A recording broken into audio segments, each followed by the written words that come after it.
In the golden halls of Valdoria Palace, where whispered secrets hold more power than royal decrees, a single cancelled birthday party would ignite a scandal that threatens to topple a 1,000-year dynasty. What began as a grandmother's stern decision would unleash forces that no crown could control, revealing dark truths buried beneath centuries of royal tradition. When 10-year-old Prince Alexander's birthday celebration was abruptly cancelled by Queen Mother Isabel, the boy's unexpected response sent shockwaves through the palace walls, leaving even the most seasoned royal guards questioning everything they thought they knew about the family they had sworn to protect. Some secrets, once exposed, can never be buried again, and this was about to become one of them. The morning sun cast long shadows across the marble floors of Valdoria Palace as Captain Marcus Thorne adjusted his ceremonial sword and prepared for what should have been a routine day. As the head of the royal guard, he had overseen countless royal celebrations, but Prince Alexander's 10th birthday promised to be special. The young prince had been eagerly anticipating this day for months, planning every detail with the enthusiasm only a child could muster. Marcus had watched Alexander grow from a curious toddler into a remarkably intelligent boy who possessed an unusual combination of royal bearing and genuine kindness. Unlike many royal children who remained distant from the palace staff, Alexander knew the names of every guard, every servant, and every cook in the vast palace. He would often sneak away from his tutors to visit the kitchens, where he would listen to stories from the older staff members about the kingdom's history. The preparations for the birthday celebration had been underway for weeks. The grand ballroom was decorated with silver and blue banners bearing the royal crest of Valdoria, and the finest chefs in the kingdom had been working tirelessly to create a feast worthy of a prince. Invitations had been sent to noble families across the realm, and gifts had already begun arriving from foreign dignitaries eager to maintain good relations with the powerful kingdom of Valdoria. As Marcus made his morning rounds, he noticed an unusual tension in the air. Servants whispered in hushed tones as they went about their duties, and several of the older staff members wore expressions of concern that seemed inappropriate for such a joyous occasion. When he questioned Lady Margaret, the head housekeeper who had served the royal family for over 30 years, she simply shook her head and muttered something about old wounds before hurrying away. The first sign that something was amiss came when Marcus arrived at the Queen Mother's private chambers to provide his daily security briefing. Queen Mother Isabel, the formidable matriarch of the royal family, had ruled Valdoria with an iron fist for over 4 decades before passing the crown to her son, King Edmund. Even in her 70s, she remained a force to be reckoned with, her sharp blue eyes missing nothing that happened within the palace walls. "Captain Thorne," she said without looking up from the ancient leather-bound ledger she was studying. "I trust the security arrangements for today's festivities are in place?" "Yes, Your Majesty. Every entrance to the palace has been secured, and I have positioned guards at all strategic points throughout the grounds. The guest list has been thoroughly vetted, and we have coordinated with the royal kitchens to ensure that all food and beverages are properly screened before serving." Queen Mother Isabel finally raised her eyes to meet his gaze, and Marcus was struck by the coldness he saw there. In all his years of service, he had never seen her look quite so severe. "Captain Thorne, there has been a change of plans. The birthday celebration is cancelled." The words hit Marcus like a physical blow. He had served the royal family for 15 years, and never once had he witnessed a royal celebration being cancelled without extraordinary circumstances such as a death in the family or a national emergency. "Your Majesty, if I may ask, has something happened? Is there a security threat we need to address?" The Queen Mother's expression remained unchanged. "The decision has been made for reasons that do not concern you, Captain. Your duty is to ensure that the guests are informed of the cancellation and that the palace is cleared of all unnecessary personnel by this evening." Marcus felt a deep uneasiness settle in his stomach. He had known Prince Alexander since the boy's birth, and he could not imagine how devastated the child would be to learn that his long-anticipated birthday celebration had been cancelled without explanation. "Your Majesty, with respect, have you discussed this decision with the King and Queen? Prince Alexander has been looking forward to this day for months." The Queen Mother's eyes flashed with dangerous anger. "Are you questioning my authority, Captain Thorne?" "No, Your Majesty. I simply want to ensure that I understand the situation fully so that I can carry out your orders appropriately. The situation is quite simple, Captain. There will be no celebration today. The King and Queen have been informed of my decision, and they are in agreement. The matter is closed. As Marcus left the Queen Mother's chambers, his mind raced with questions. In his experience, royal decisions were never made so hastily or with such secrecy.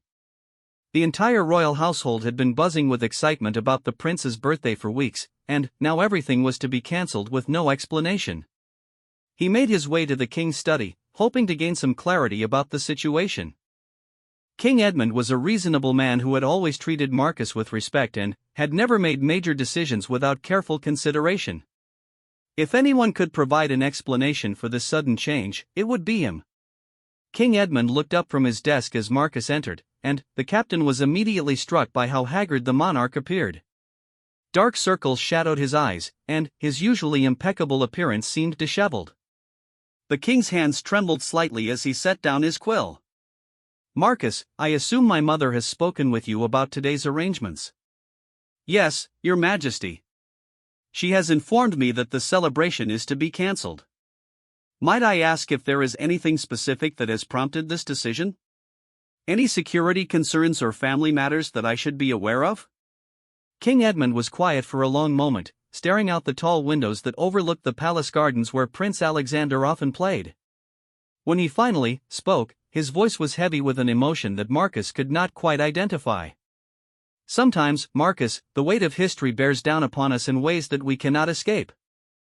There are traditions and expectations that must be honored, even when they bring us no joy." The cryptic response only deepened Marcus's confusion. "Your Majesty, I'm afraid I don't understand." "Prince Alexander is my son, and I love him dearly. But there are aspects of our family's history that even you, despite your years of loyal service, do not know. Some secrets have been kept for generations, and today those secrets have demanded their due." Before Marcus could ask for clarification, a commotion erupted in the hallway outside the study. Raised voices could be heard, followed by the sound of running footsteps. Both men turned toward the door as it burst open to reveal Prince Alexander himself, his face flushed with anger and tears streaming down his cheeks. "Father, they told me my party is cancelled," the boy cried, his voice breaking with emotion. "They said grandmother made the decision, but they won't tell me why. What did I do wrong? Why is everyone acting so strange?" Queen Isabella, the boy's mother, appeared in the doorway behind him, her own face pale with distress. She reached for her son's hand, but he pulled away, his young face set with a determination that was startling to see in someone so young. "Alexander, sweetheart, please try to understand," Queen Isabella said gently. "Sometimes grown-ups have to make difficult decisions for reasons that are complicated to explain." "I don't care if it's complicated," Alexander shouted, his voice echoing off the stone walls. "I want to know why my birthday doesn't matter anymore. I want to know why everyone is lying to me." Marcus watched the scene unfold with growing alarm. He had never seen the young prince so upset, and the raw pain in the boy's voice was heartbreaking to witness. More disturbing still was the way both the king and queen seemed unable to provide their son with any meaningful explanation for their decision. King Edmund approached his son slowly, kneeling down to meet the boy's eyes. "Alexander, you must trust that your mother and I would never do anything to hurt you intentionally. Sometimes there are responsibilities that come with being part of the royal family that are difficult to understand." "What responsibilities?" Alexander demanded. "What could be so important that it would ruin my birthday?" The king exchanged a meaningful glance with his wife before turning back to his son. "There are things about our family's past that you will learn about when you are older. Today, those things have required us to make a choice that I know seems unfair to you." Alexander's young face hardened with an expression that seemed far too mature for his 10 years. "Then, tell me now. I'm not a baby anymore. If something about our family is affecting my life, I have a right to know what it is." The silence that followed was deafening. Marcus found himself holding his breath as he witnessed what felt like a pivotal moment in the life of the royal family. The tension in the room was palpable, and he could sense that they were standing on the edge of something significant. When Prince Alexander spoke again, his voice was quiet but filled with a steel that reminded Marcus powerfully of the Queen Mother. "If you won't tell me the truth, then I'll find it out for myself." Without another word, the young prince turned and strode from the room, leaving his parents and Marcus staring after him in stunned silence. Queen Isabella sank into a nearby chair, covering her face with her hands. "Edmund, we can't keep this from him forever," she whispered. "He's already more perceptive than most adults. How long do you think it will be before he discovers the truth on his own?" King Edmund's face was grave. "I had hoped we would have more time. I thought perhaps we could wait until he was at least 16 before we had to face this." Marcus cleared his throat carefully. "Your Majesties, if I may ask, is Prince Alexander in any danger? Should I assign additional security to watch over him?" The king and queen exchanged another loaded glance before the king nodded slowly. "Yes, Marcus. I think that would be wise. But be discreet about it. And if you notice anything unusual about his behavior or if he asks you any questions about the family's history, please inform me immediately." As Marcus left the royal study to arrange for additional security measures, his mind was spinning with unanswered questions. In 15 years of service to the royal family, he had never encountered anything like this. The decision to cancel a royal celebration without explanation was unprecedented, and the obvious distress of both the king and queen suggested that whatever family secret they were protecting was significant indeed. He thought about Prince Alexander's parting words and felt a chill of apprehension. The boy was intelligent and resourceful, qualities that had always been encouraged by his tutors and parents. If he was truly determined to uncover the truth about his family's past, Marcus suspected that it would not take him long to succeed. As he made his way through the palace corridors, Marcus noticed that the normal sounds of celebration preparation had ceased. The servants moved about their duties with an efficiency born of long practice, but the excitement and anticipation that had filled the palace for weeks had vanished completely. In its place was an atmosphere of tension and unease that seemed to permeate the very stones of the ancient building. The afternoon passed slowly, with Marcus overseeing the dismissal of the guests who had traveled from across the kingdom to attend the prince's birthday celebration. Each explanation he was forced to give felt increasingly hollow, and he could see the confusion and concern in the faces of the noble families who had known Prince Alexander since his birth. Several of the older nobles asked pointed questions about the sudden cancellation, their expressions suggesting that they suspected more to the story than they were being told. As evening approached, Marcus found himself walking through the palace gardens, seeking some respite from the tension that seemed to follow him everywhere within the building. The gardens had always been Prince Alexander's favorite place, and Marcus was not surprised to find the boy there, sitting alone on a stone bench beneath an ancient oak tree. The prince looked up as Marcus approached, and the captain was struck by how much older the boy seemed than he had just that morning.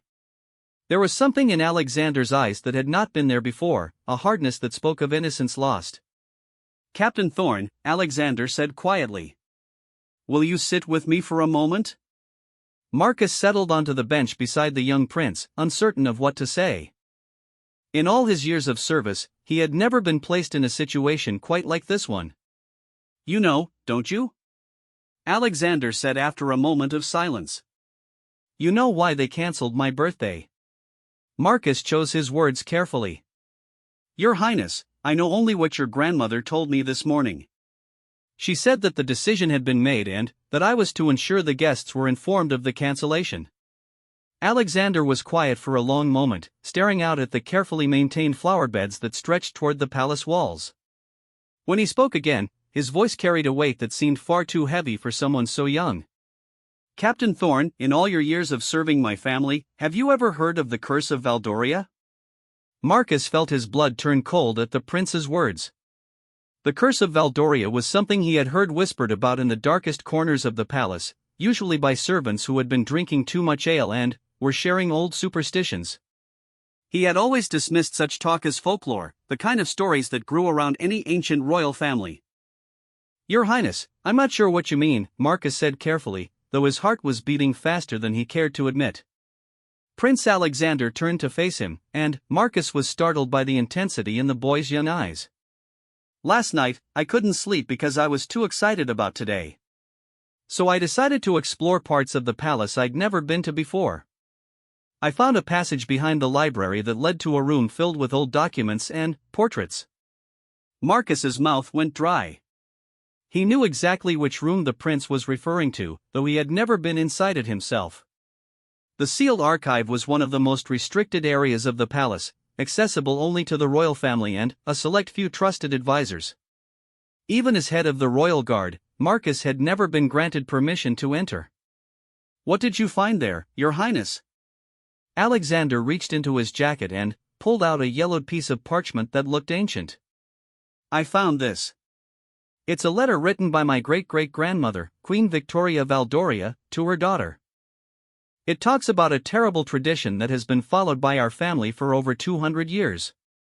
With trembling hands, Marcus took the parchment and began to read. The elaborate script was difficult to decipher, but, as the meaning became clear, he felt his world shift beneath his feet. The letter described a curse that had been placed upon the royal family of Valdoria by a powerful witch named Morgana Blackthorn, whose own family had been wrongly executed for treason during the reign of King Marcus Valdoria in the early 1800s. According to the letter, Morgana had used her dying breath to curse the royal bloodline, declaring that every generation would be forced to sacrifice the happiness of one child in order to maintain the family's power and prosperity. The curse apparently manifested differently for each generation, but the pattern was always the same. One child of royal blood would be marked by tragedy on their 10th birthday, and their suffering would ensure the continued strength of the kingdom. Some children died young, others were forced into loveless marriages, and still others simply disappeared from royal life entirely, never to be seen again. "This can't be real," Marcus whispered, his voice barely audible. "There's more," Alexander said quietly. "I found records going back 2 centuries. My great-great-uncle Prince William disappeared on his 10th birthday and was never seen again. My great-aunt Princess Margaret was married off to a cruel nobleman when she turned 10, and she died in childbirth 2 years later. The pattern continues through every generation." Marcus's mind raced as he tried to process this information. If what Alexander had discovered was true, it would explain the Queen Mother's sudden decision to cancel the birthday celebration. It would also explain the haunted expressions he had seen on the faces of the king and queen. "Your Highness, surely you don't believe in curses and witchcraft?" Alexander's laugh was bitter and far too mature for someone his age. "I didn't believe in it either, Captain Thorne. But, then, I found something else in that room that changed my mind." The prince reached into his other pocket and withdrew a small, ornate mirror that seemed to pulse with an inner darkness. The moment Marcus laid eyes on it, he felt a wave of nausea wash over him. "This mirror belonged to Morgana Blackthorn," Alexander said, his voice eerily calm. "According to the documents I found, she used it to bind the curse to our bloodline. And, when I looked into it last night, I saw something that I'll never be able to forget." Marcus wanted to tell the boy to put the mirror away, but found himself unable to speak. There was something profoundly wrong about the object, something that made every instinct he possessed scream in alarm. "I saw myself, Captain Thorne. But not as I am now. I saw myself as a grown man, alone and broken, wandering through the world without purpose or hope. I saw the darkness that will consume me if the curse is allowed to continue." The prince's words sent a chill down Marcus's spine. He had served the royal family faithfully for 15 years, and he had always prided himself on being a practical, rational man. But the evidence before him was becoming impossible to ignore. "What else did you discover in your research, Your Highness?" Alexander carefully returned the mirror to his pocket before continuing. "I found records of every attempt that has been made to break the curse over the past 2 centuries. Some members of the family tried to fight it directly, others tried to flee the kingdom, and a few even attempted to kill themselves rather than submit to its power. Nothing worked. The curse always found a way to claim its victim." Marcus felt a growing sense of dread as he considered the implications of what the prince was telling him. If this curse was real, then Prince Alexander was in mortal danger, and there seemed to be nothing anyone could do to protect him. "Is that why your birthday celebration was cancelled? Because today marks your 10th birthday, and the curse traditionally claims its victim on that day?" "That's what I believe, yes.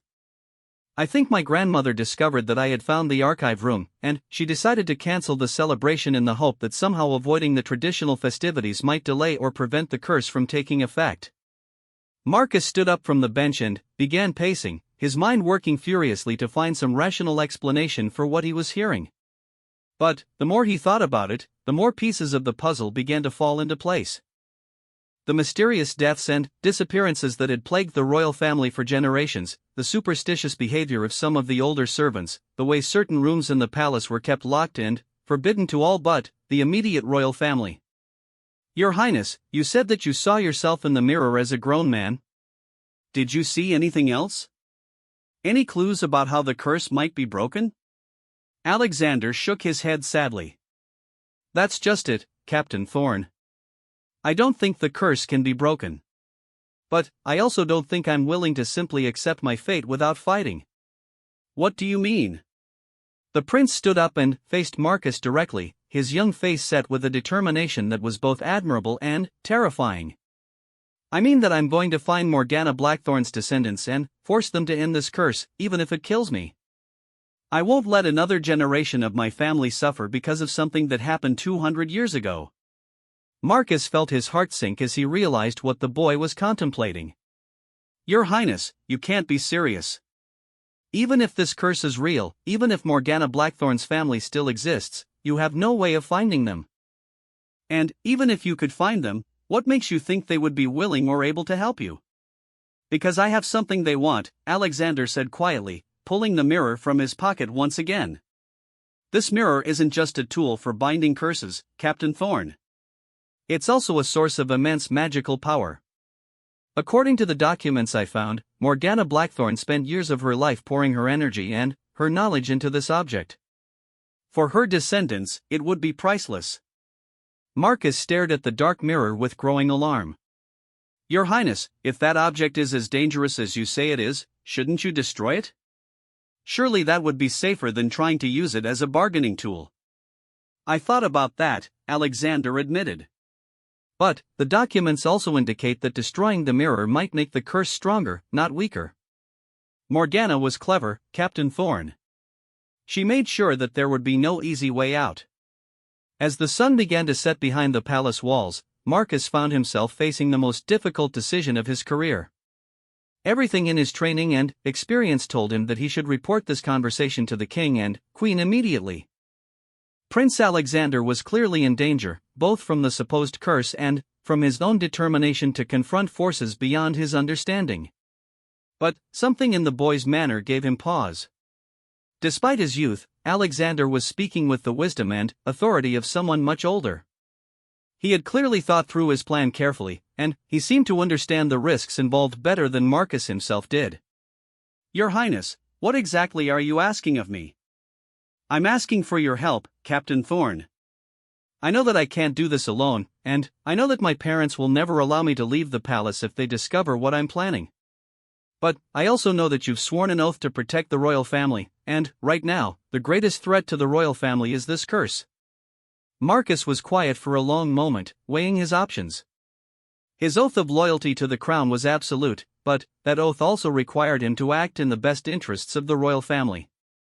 If Prince Alexander's research was accurate, then helping him might be the only way to save not just the boy himself, but future generations of royals who would otherwise fall victim to Morgana's revenge.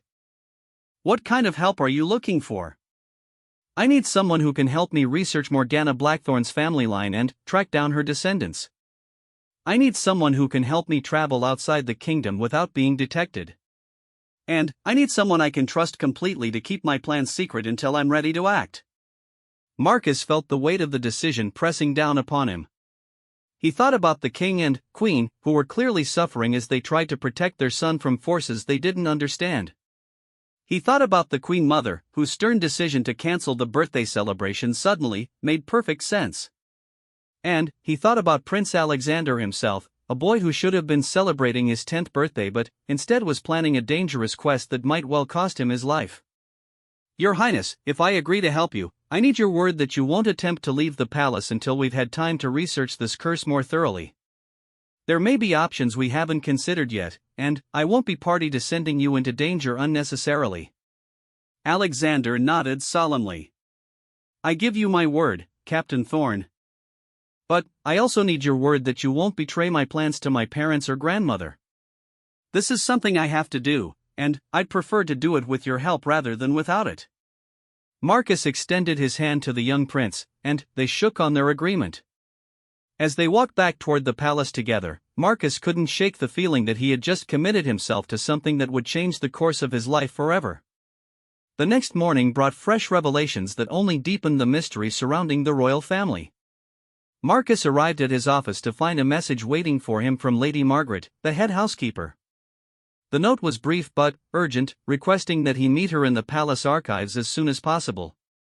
When Marcus arrived at the appointed location, he found Lady Margaret waiting for him with an expression of deep concern on her weathered face. She had been part of the palace staff for over 3 decades, and Marcus had never seen her look quite so troubled. Captain Thorne, I heard about what happened yesterday with Prince Alexander's birthday celebration. I also heard rumors that the prince has been asking questions about the family's history.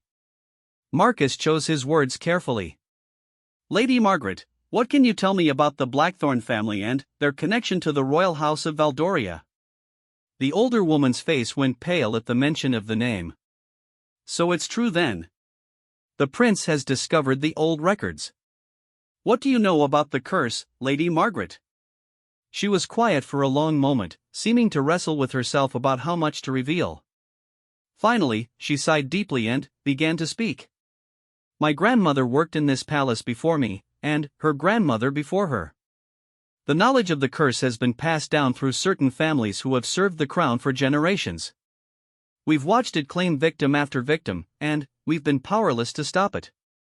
Marcus felt his heart racing as the reality of the situation became clearer.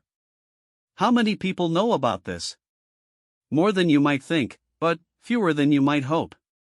The curse has been the royal family's most closely guarded secret for over 2 centuries.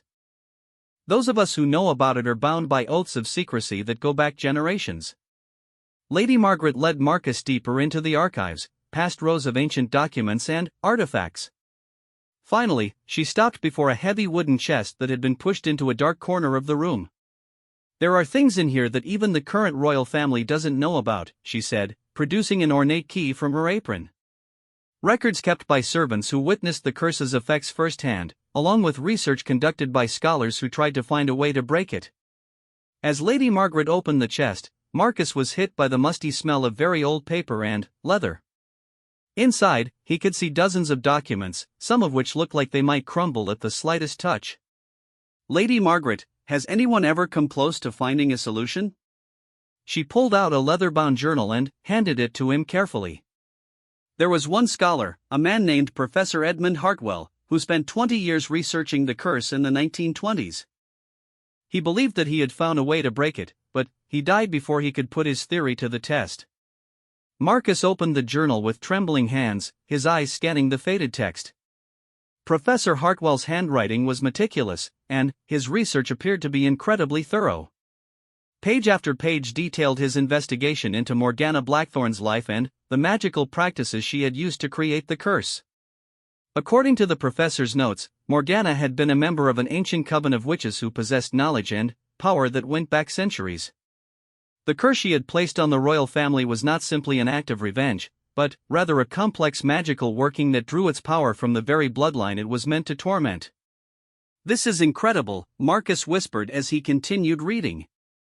Professor Hartwell believed that the curse could only be broken by someone of royal blood who was willing to sacrifice themselves to sever the connection between the Blackthorne magic and the Valdoria family line. Lady Margaret nodded grimly. But he also believed that such a sacrifice would require the cooperation of Morgana's descendants, since they were the only ones who possessed the knowledge necessary to safely unweave the magical bonds she had created.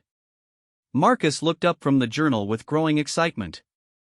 This was exactly the kind of information that Prince Alexander needed. If Professor Hartwell's research was accurate, then the prince's plan to seek out the Blackthorne descendants might actually have a chance of success.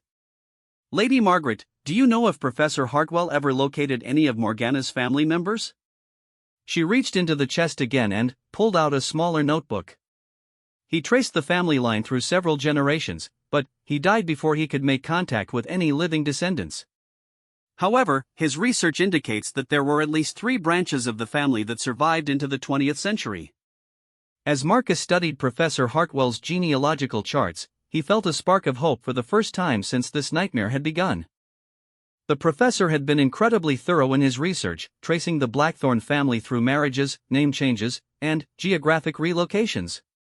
While some branches of the family appeared to have died out, others had continued to thrive in various parts of Europe. "Lady Margaret, I need to ask you something, and I need you to answer me honestly. Do you believe that Prince Alexander is in mortal danger?" The older woman's eyes filled with tears as she nodded. "Captain Thorne, I've seen this curse claim 6 royal children during my time in service here. Some died quickly, others suffered for years before the curse finally took them. But none of them escaped its power." Marcus felt a cold determination settle over him. He thought about Prince Alexander, intelligent and brave and full of life, and he knew that he could not stand by and watch another young royal fall victim to an ancient evil. "Then, we're going to help him break it," Marcus said firmly. "Whatever it takes, whatever the cost, we're going to find a way to end this curse once and for all." 3 days had passed since the cancelled birthday celebration, and the atmosphere within Valdoria Palace had grown increasingly tense. Marcus had thrown himself into researching Professor Hartwell's notes with an intensity that bordered on obsession, while Prince Alexander had maintained the pretense of normal royal duties despite the storm of emotions raging beneath the surface. The breakthrough came when Marcus discovered a hidden compartment in Professor Hartwell's journal, revealed only when he accidentally spilled water on one of the pages.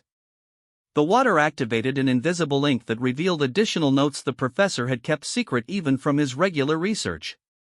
These hidden notes contained current addresses and contact information for 3 separate branches of the Blackthorne family, updated as recently as 1925. Marcus found Prince Alexander in the palace library, ostensibly studying Latin with his tutor but actually poring over ancient texts about magical practices. The boy's eyes lit up when Marcus discreetly signaled that he had news to share. Professor Hartwell located 3 surviving branches of the Blackthorne family, Marcus whispered when they were alone. One family settled in Scotland under the name Thornfield, another moved to Ireland and took the surname Darkmoor, and the third relocated to France and are now known as the Noirthorns. Prince Alexander leaned forward eagerly. "Are any of them still alive? Do we know where to find them?" "That's the challenge we're facing, Your Highness. The professor's most recent information is from over 70 years ago. We need to trace each family line forward to the present day, which will require resources and contacts that we don't currently have." The prince was quiet for a moment, his young mind working through the problem. "Captain Thorne, my mother has relatives in Scotland who might be able to help us research the Thornfield family. And I remember my father mentioning business associates in Ireland who could potentially assist with the Darkmoors." Marcus felt a surge of admiration for the boy's quick thinking. "That's excellent, Your Highness. But we'll need to be very careful about how we approach these inquiries. If your parents discover what we're researching, they'll put a stop to our investigation immediately." "Leave that to me," Alexander said with a confidence that was remarkable for someone his age. "I've been thinking about this problem, and I have an idea that might solve several of our challenges at once." That evening, Prince Alexander approached his parents with a request that caught them completely off guard. He asked permission to write letters to various relatives and family friends, ostensibly as a way of practicing his correspondence skills and maintaining connections with the extended royal network. King Edmund and Queen Isabella, still feeling guilty about the cancelled birthday celebration, were eager to grant their son any request that might help restore his spirits. They enthusiastically approved his letter-writing project and even offered to have the palace scribes help him with the more formal communications. What they didn't realize was that Prince Alexander had crafted each letter with careful precision, embedding subtle requests for genealogical information within what appeared to be casual family correspondence. To his mother's Scottish relatives, he wrote about his interest in family history and asked if they knew anything about old families in their region with surnames beginning with Thorne. To his father's Irish business associates, he inquired about historical records that might contain information about families named Darkmoor. The responses began arriving within a week, and several of them contained exactly the kind of information that Marcus and the prince had been hoping for. The Scottish relatives reported that the Thornfield family had produced a line of respected scholars and historians who still lived in Edinburgh. The Irish contacts mentioned that the Darkmore family had established themselves as successful merchants in Dublin and that the current head of the family was a woman named Bridget Darkmore who ran an antique shop specializing in Celtic artifacts. Most intriguingly, one of the French diplomatic contacts whom the king regularly corresponded with mentioned that the Wyerthorns had become prominent figures in French academic circles, with the current family matriarch serving as a professor of medieval history at the Sorbonne.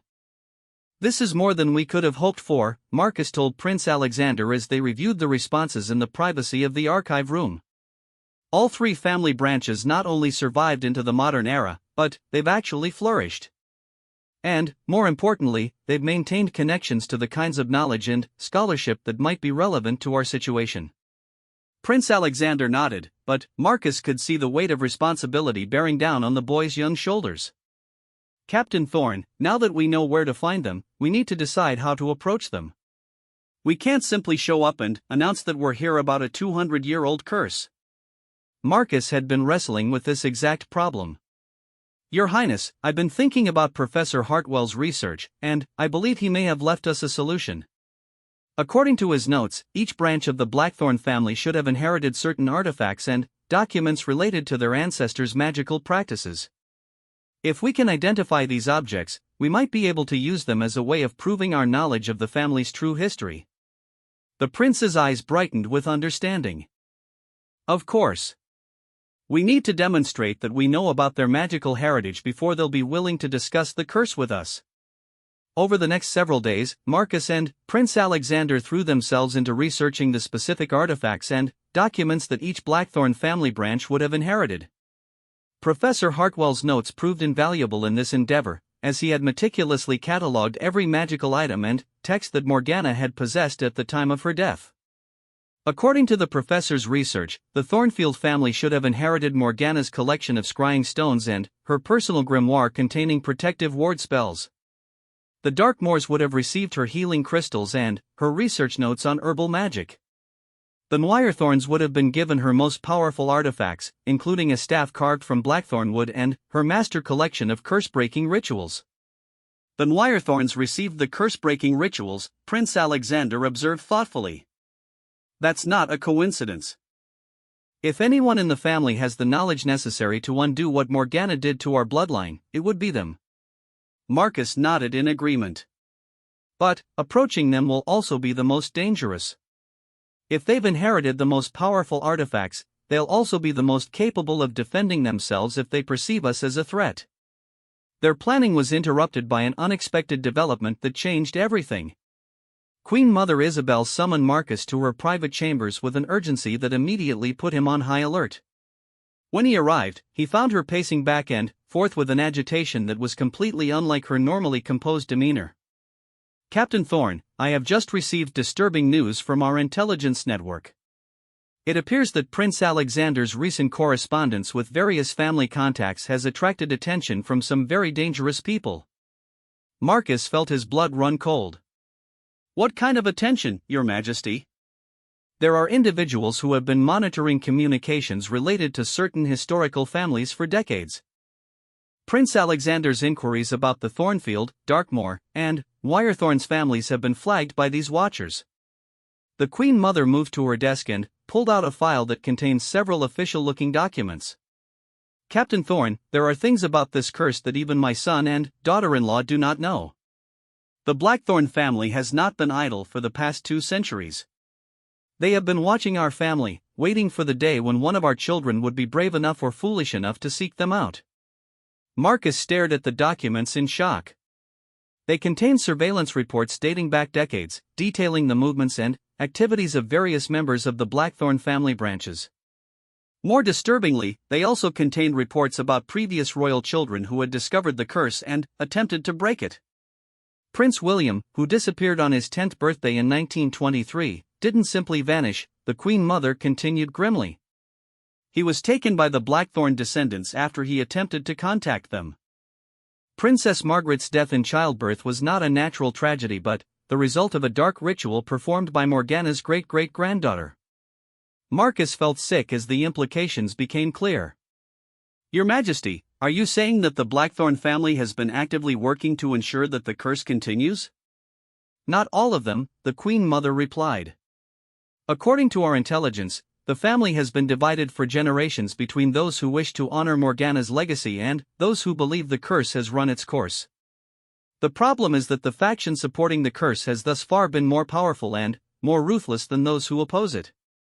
She handed Marcus another document that contained recent photographs and biographical information about the current heads of each Blackthorn family branch.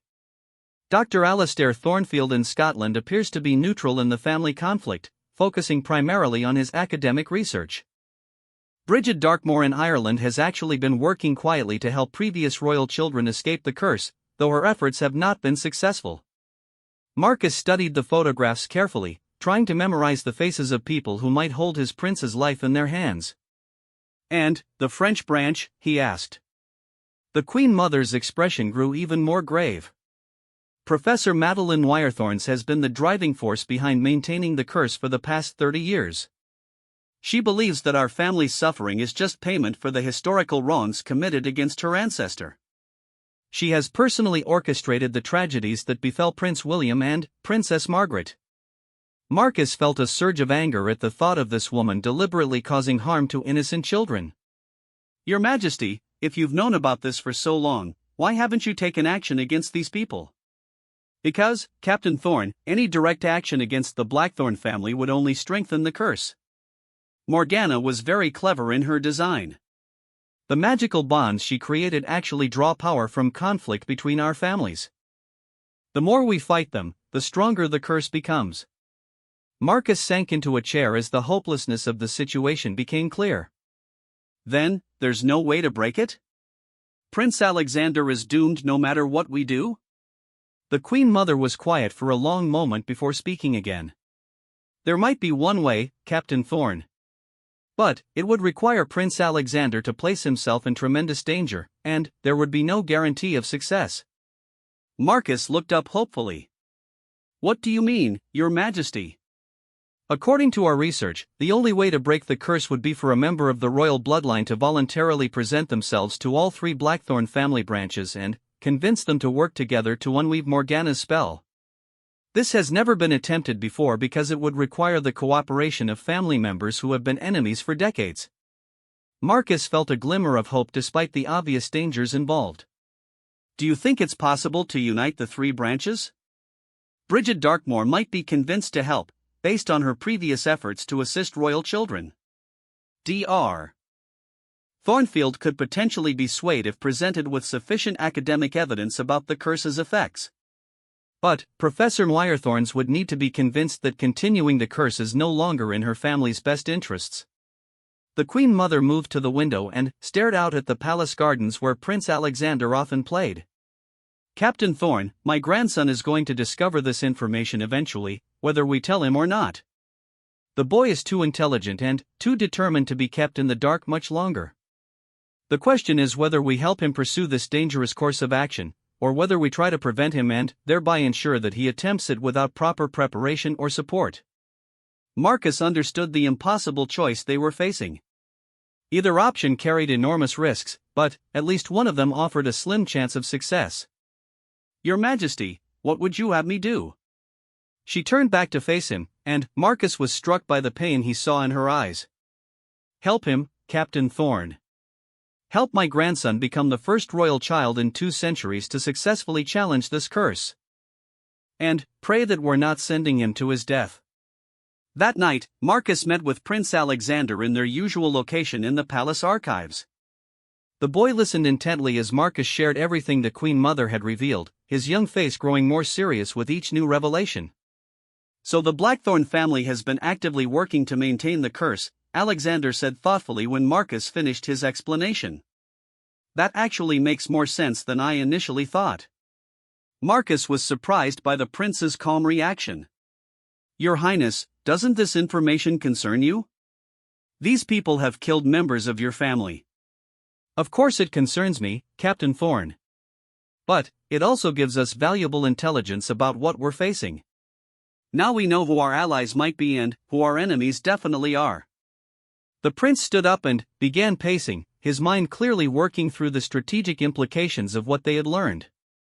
"We need to approach this systematically," he continued. First, we contact Bridget Darkmore in Ireland, since she's the most likely to help us. If we can gain her support and cooperation, she might be able to provide us with information about how to approach Dr. Thornfield.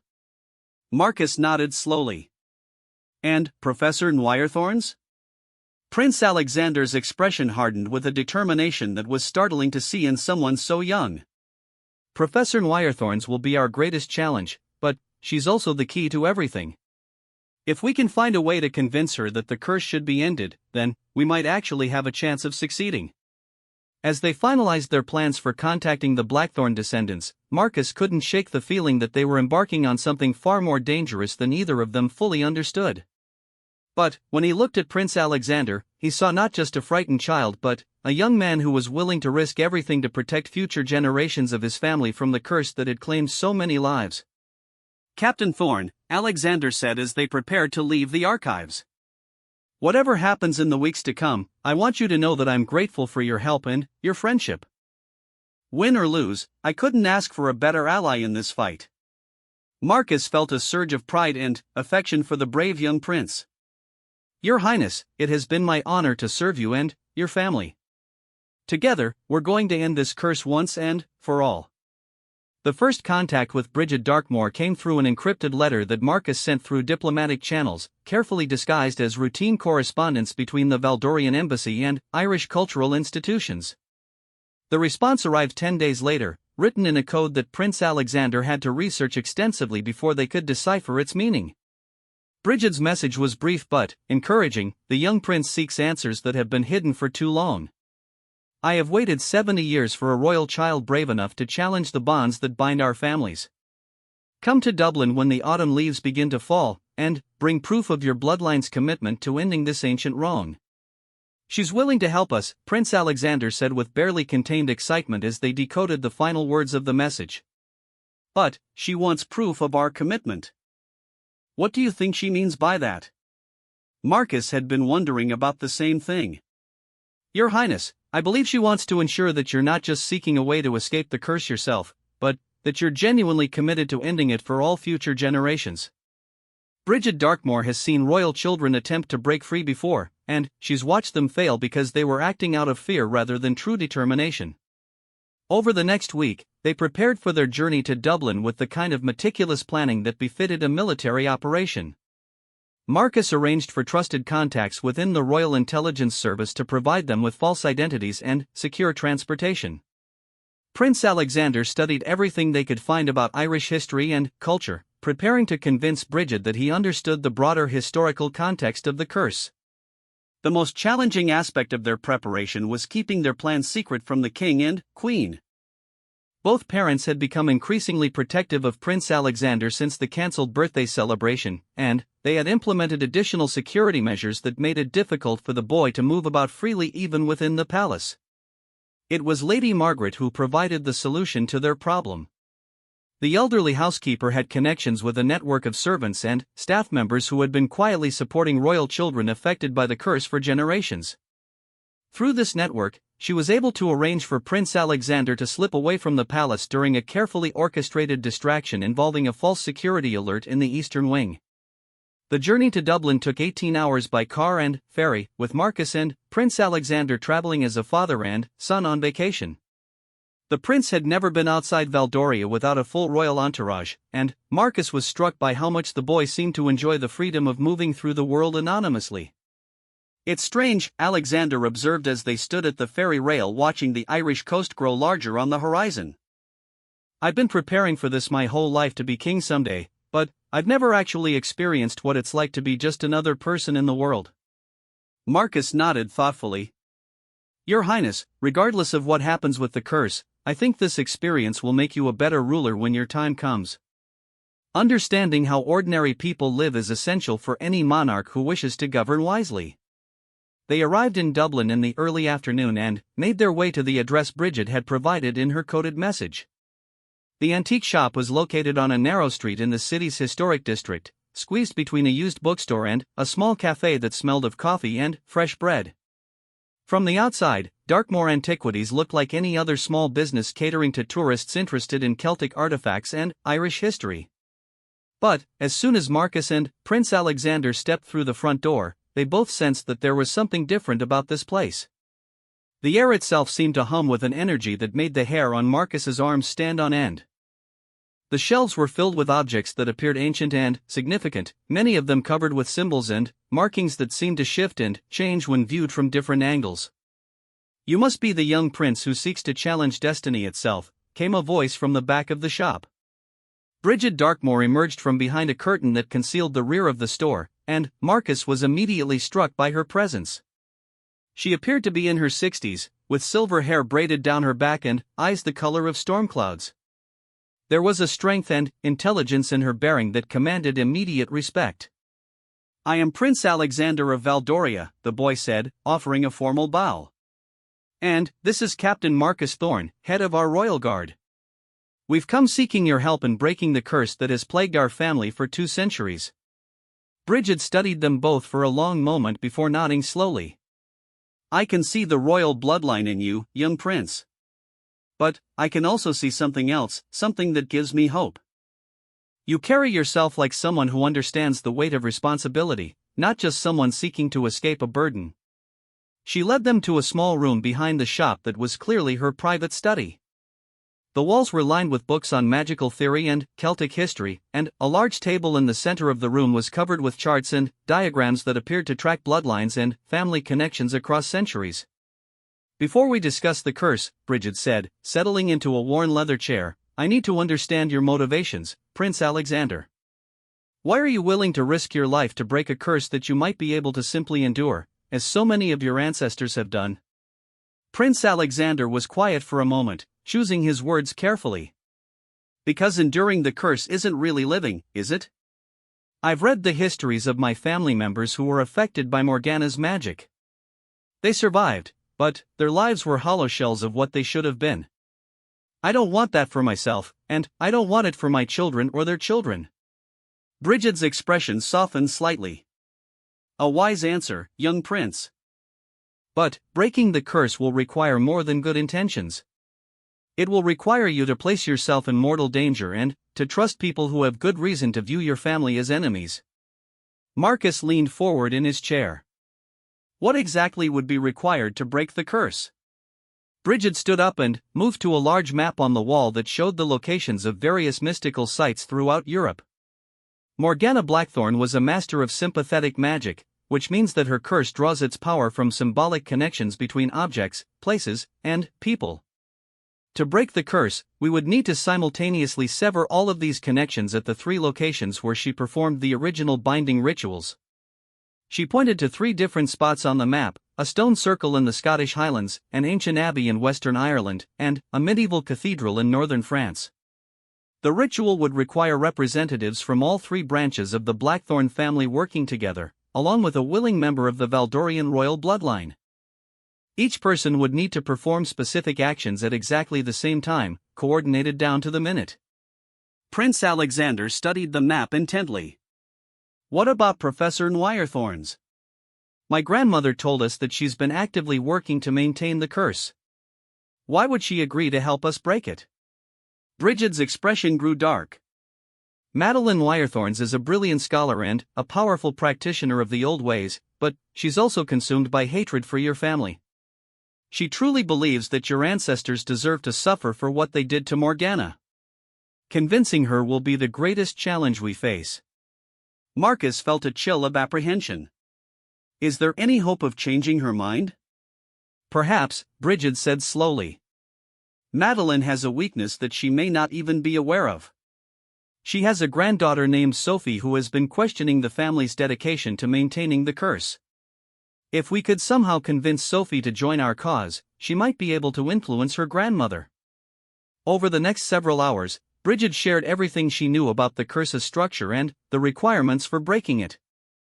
The magical bonds that Morgana had created were incredibly complex, involving not just the royal family but also the land of Valdoria itself and the mystical forces that governed the kingdom's prosperity. "Breaking the curse won't just free your family from Morgana's revenge," Bridget explained. "It will also release a tremendous amount of magical energy that has been building up for 2 centuries. That energy could be incredibly beneficial to your kingdom, enhancing its natural prosperity and protecting it from future magical threats. Or, if the ritual goes wrong, it could be incredibly destructive. Prince Alexander absorbed this information with the kind of focused intensity that Marcus had come to associate with the boy's most serious moments. What are the chances that the ritual would succeed if we could get all 3 blackthorn branches to cooperate? If performed correctly, with all participants acting in good faith, the chances would be quite good, Bridget replied. But, if any one of the participants attempts to sabotage the ritual, or if we make any mistakes in the preparation or execution, the consequences could be catastrophic. Marcus felt the weight of responsibility settling heavily on his shoulders. What kind of consequences? The mildest possibility would be that the curse becomes even stronger and more destructive than it currently is. The worst possibility would be that the backlash kills everyone involved in the ritual and potentially spreads a new curse to innocent people throughout the region. Despite these sobering warnings, Prince Alexander's resolve seemed only to strengthen. When would we need to perform the ritual? Are there specific timing requirements? Bridget consulted a complex astronomical chart that covered one wall of her study. The optimal time would be during the winter solstice, when the mystical forces are at their strongest and most balanced. That gives us approximately 3 months to contact the other blackthorn branches and convince them to participate. As their meeting with Bridget drew to a close, Marcus felt both hope and terror warring in his chest. For the first time since this nightmare had begun, they had a concrete plan for breaking the curse. But the plan involved risks that were almost too frightening to contemplate. "I'll begin reaching out to my cousin Alistair in Scotland immediately," Bridget promised as she walked them to the door of her shop. "He's always been more interested in academic research than family politics, but I believe I can convince him that helping us would serve the cause of historical truth." Prince Alexander shook her hand firmly. "And we'll work on finding a way to approach Sophie Wirethorns without alerting her grandmother to our plans." The return journey to Valdoria was subdued, with both Marcus and Prince Alexander lost in their own thoughts about the challenges that lay ahead. As they approached the palace, Marcus couldn't help but wonder if they were making the right choice in pursuing such a dangerous course of action. "Captain Thorne," Prince Alexander said as they prepared to slip back into the palace undetected, "do you think we're being foolish to attempt this? The risks are enormous, and there's no guarantee that we'll succeed." Marcus considered the question carefully before responding. "Your Highness, I think we would be foolish not to attempt it. The curse has claimed too many lives already, and it will continue claiming lives until someone finds the courage to challenge it. You may be the first royal child in generations who has both the intelligence and the determination necessary to succeed." They managed to return to the palace without being detected, thanks to Lady Margaret's careful coordination with the servant network. But their relief at successfully completing their first mission was short-lived. Waiting for them in Prince Alexander's private chambers was Queen Mother Isabel, her expression grave and her eyes filled with a mixture of anger and fear. "So," she said quietly as they entered the room, "it appears that my grandson has decided to take matters into his own hands rather than trusting his family to protect him." Marcus felt his heart sink as he realized that their secret mission had been discovered. Prince Alexander, however, faced his grandmother with remarkable composure. "Grandmother, I understand that you're angry, but I had to make contact with the Blackthorn family. Hiding from this curse isn't protecting me, it's just delaying the inevitable." Queen Mother Isabel studied her grandson for a long moment before her stern expression softened slightly. "Alexander, your parents and I have been trying to find a solution to this problem since before you were born. Do you really think that you can succeed where we have failed?" "I think I have advantages that previous generations didn't have," the prince replied. "I have Bridget Darkmoor's support, I have detailed research from Professor Hartwell, and I have Captain Thorne's assistance. Most importantly, I have time to plan and prepare, rather than simply reacting to the curse when it strikes." The Queen Mother was quiet for several minutes, her sharp mind clearly weighing the options available to them. Finally, she sighed deeply and moved to a chair near the fireplace. "Very well, Alexander. Since you've already committed us to this course of action, I suppose I have no choice but to help you see it through properly. But, from now on, there will be no more secret missions. If we're going to challenge a 200-year-old curse, we're going to do it with the full resources of the crown behind us. Marcus felt a wave of relief wash over him. Having the Queen Mother's support would make their task infinitely easier and safer. What did you have in mind, Your Majesty? He asked. Queen Mother Isabel's eyes gleamed with something that might have been anticipation. I'm going to contact some very old friends who owe significant favors to the Valdorian crown. It's time to bring the full weight of royal influence to bear on this problem. As the three of them began planning their next moves, Marcus couldn't help but feel that they had just crossed a point of no return. For better or worse, they were now committed to a path that would either free the royal family from Morgana's curse forever, or destroy them all in the attempt. The winter solstice was only 6 weeks away when everything began to unravel. Despite the Queen Mother's considerable influence and resources, their attempts to contact Dr. Alastair Thornfield in Scotland had been met with troubling silence. More ominously, their careful inquiries about Sophie Noirthorns had apparently attracted the attention of Professor Madeleine Noirthorns herself. The first sign of danger came in the form of a formal diplomatic communication from the French government, delivered to the Valdorian embassy with all the pomp and circumstance typically reserved for declarations of war. The message was brief but chilling. Professor Madeleine Noirthorns, in her capacity as a respected academic and cultural advisor to the French Ministry of Education, was formally requesting a meeting with the Valdorian royal family to discuss matters of mutual historical interest. She knows, Queen Mother Isabel said grimly as she read the communication for the third time. Somehow, Madeleine has discovered our plans, and now she's forcing our hand. Marcus felt his blood run cold as he considered the implications. Your Majesty, could this be a trap? If Professor Noirthorns has been actively working to maintain the curse, why would she request an official diplomatic meeting? Prince Alexander, now 11 years old and bearing the weight of responsibility far beyond his years, studied the French diplomatic seal with intense concentration. Because she wants to negotiate, Captain Thorne. She knows that we've made contact with Bridget Darkmoor, and she probably suspects that we've discovered the ritual for breaking the curse. She's offering us a chance to discuss terms before the situation escalates further. The Queen Mother nodded slowly. Alexander is right. Madeleine is far too intelligent to simply try to stop us through force. She knows that any direct action against our family would only strengthen the curse and ultimately serve her purposes. But she also knows that we're closer to breaking it than any royal generation has been in 2 centuries. Over the next week, they prepared for the most important negotiation in the history of the Valdorian royal family. Through carefully worded diplomatic channels, they agreed to meet with Professor Noirthorns at a neutral location, the ancient Château de Malmaison outside of Paris, which had historically served as a meeting place for delicate international discussions. The chateau was a perfect setting for their purposes, both because of its diplomatic neutrality and because of its rich history of hosting secret negotiations between European powers. More importantly, its location placed it equidistant from the 3 mystical sites where the original curse-binding rituals had been performed, which might prove significant if their discussions led to immediate action. Marcus had insisted on bringing a full security detail, but Prince Alexander had convinced him to keep the guard presence minimal and discreet. We're trying to negotiate an end to a family feud that has lasted for 2 centuries, the prince had argued. Arriving with an army will only convince Professor Noirthorns that we view her as an enemy rather than a potential ally. The night before their departure for France, Prince Alexander sought out Marcus in his private quarters. The boy had grown several inches taller over the past year, and his features were beginning to show the strong bone structure that marked him as unmistakably royal. But it was the intelligence and determination in his eyes that truly set him apart. Captain Thorne, before we meet with Professor Noirthorns tomorrow, I need to ask you something.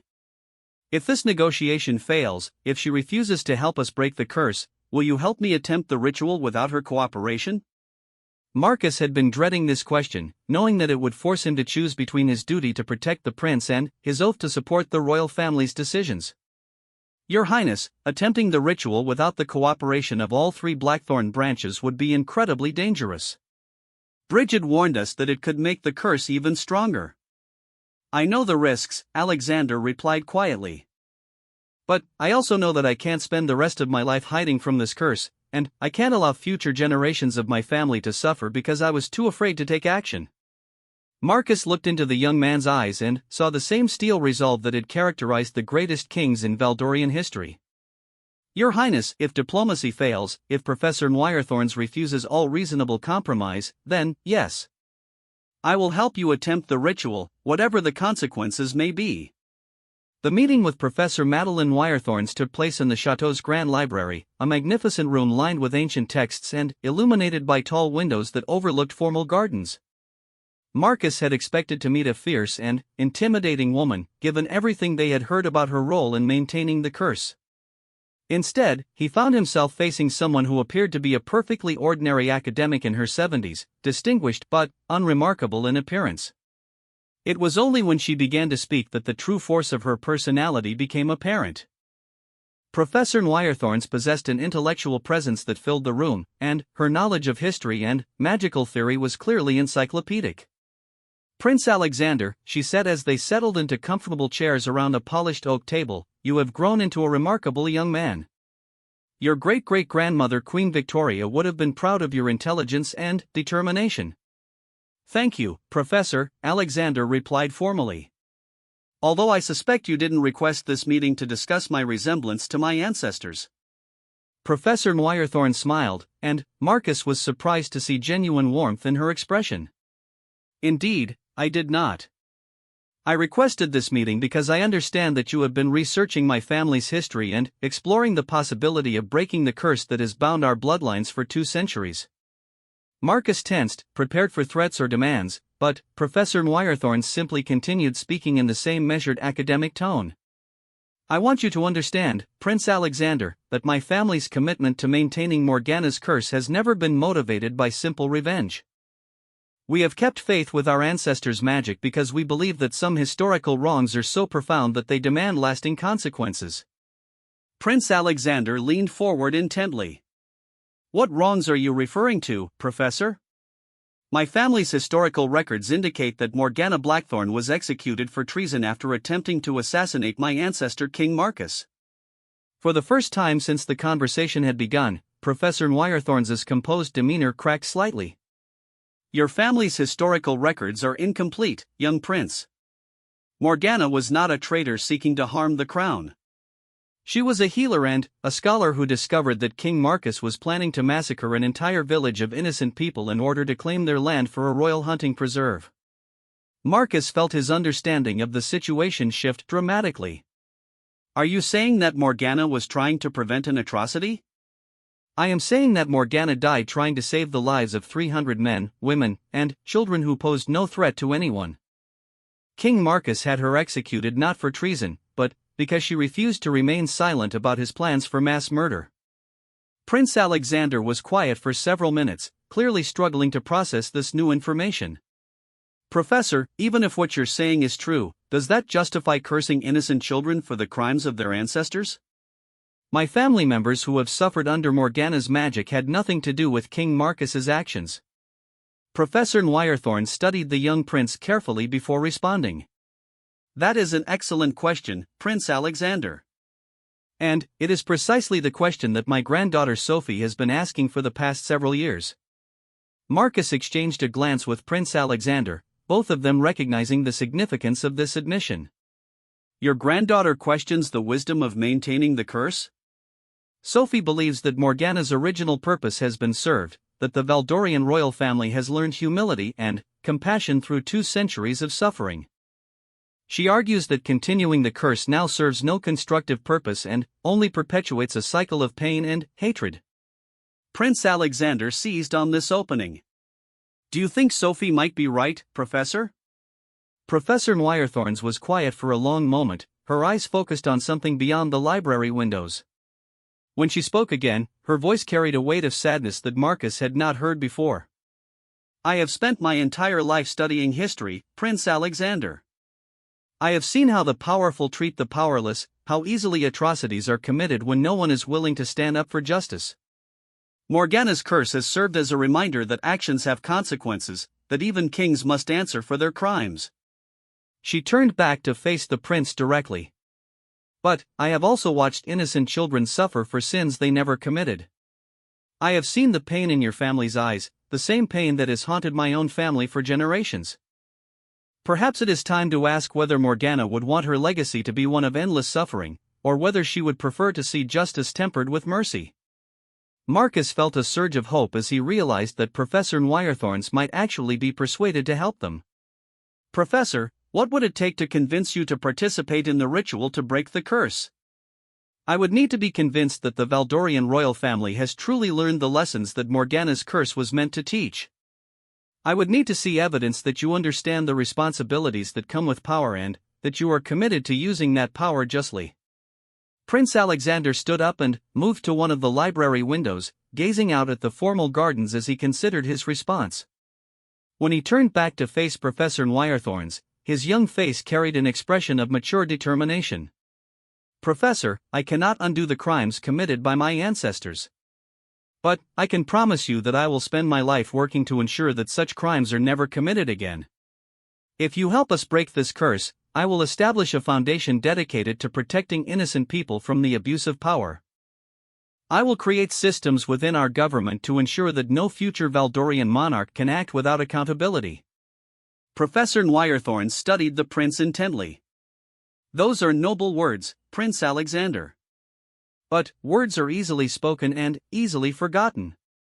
Prince Alexander reached into his jacket and withdrew a formal document that he had prepared before their departure from Valdoria.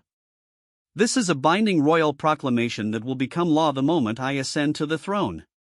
It establishes an independent council with the power to investigate and prosecute government officials who abuse their authority. It also creates a system of compensation for families who have been harmed by royal actions throughout our history. Marcus watched in amazement as the young prince presented his plan for reforming the Valdorian government. The document was incredibly detailed, covering everything from judicial oversight to citizen advocacy programs. It was clearly the result of months of careful thought and research. Professor Nwirethorns read through the proclamation slowly, her expression growing more surprised with each page.